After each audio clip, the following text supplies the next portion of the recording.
Welcome to your future. Have you ever wondered why some people understand money effortlessly while others find it a mystery? Understanding money isn't just about math, it's about freedom, security, and making the right choices for your life.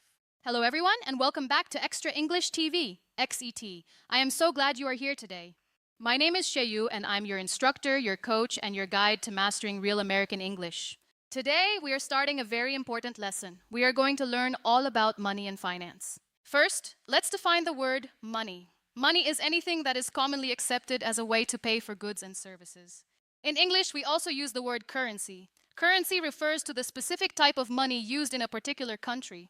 For example, the US dollar is the currency of the United States. In Japan, the currency is the yen.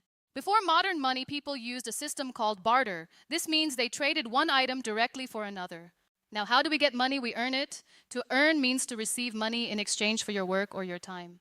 There are two main ways people get paid, a salary or a wage. Let's look at the difference. A salary is a fixed amount of money paid every month or every year, regardless of how many hours you work. A wage, however, is usually paid by the hour. For example, he earns a wage of $20 per hour. All the money you receive is called your income. This includes your salary, wages, and even gifts or bonuses. From your income, you usually have to pay taxes. Taxes are money that you must pay to the government. The government uses taxes to pay for things like roads, schools, and hospitals. These are called public services. Once you have your income, you need a budget. A budget is a plan for how you will spend and save your money. A common budget rule is 50-30-20. 50% for needs, 30 for wants, and 20 for savings. The money you spend is called your expenses. There are two types: fixed expenses and variable expenses. Fixed expenses stay the same every month, like your rent. Variable expenses change, like your grocery bill. Saving is the act of keeping money for the future. It is very important to have an emergency fund. An emergency fund is money you set aside for unexpected things, like a car repair or a medical bill. To keep your money safe, you use a bank. A bank account is where the bank holds your money for you. A checking account is for your everyday spending. You use a debit card to take money out of this account. A savings account is for money you want to keep for a long time. Banks often pay you for keeping money here. This extra money is called interest. When the bank pays you, it is interest earned. It helps your money grow. There is a magic concept called compound interest. This is when you earn interest on your interest. Now let's talk about the opposite, debt. Debt is money that you owe to someone else, like a bank. If you borrow money to buy a house or a car, you take out a loan. You must pay this back with interest. Credit allows you to buy things now and pay for them later. But be careful, credit card interest can be very high. Your credit score is a number that tells banks how good you are at paying back your debts. High is good. To build real wealth, you should think about investing.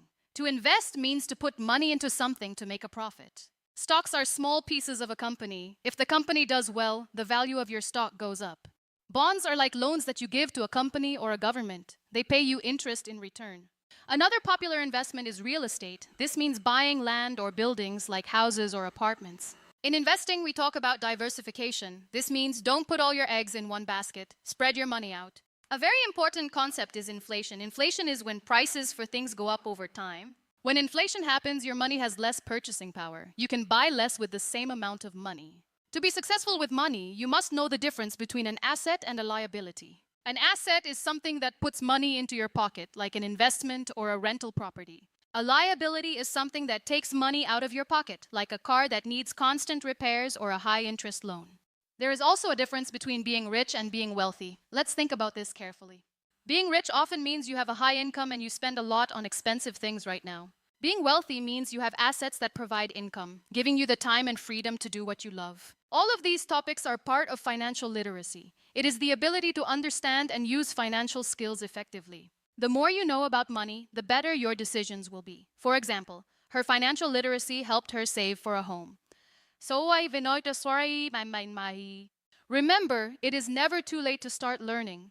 Small steps today lead to big results tomorrow. Let's review. We covered the definition of money, how we earn income, and the role of taxes in our society. We looked at budgeting with the 50-30-20 rule, fixed and variable expenses, and emergency funds. We discussed checking and savings accounts, the power of compound interest, and the dangers of high-interest debt.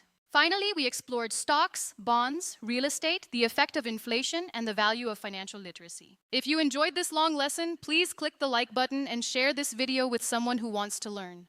I want to hear from you. What is one financial word you learned today? Write it in the comments below. And if you haven't already, please subscribe to Extra English TV for more weekly lessons on real American English. Thank you so much for your time today. I am proud of you for investing in your education. Keep practicing, stay curious about your finances, and I will see you in the next lesson. Goodbye for now.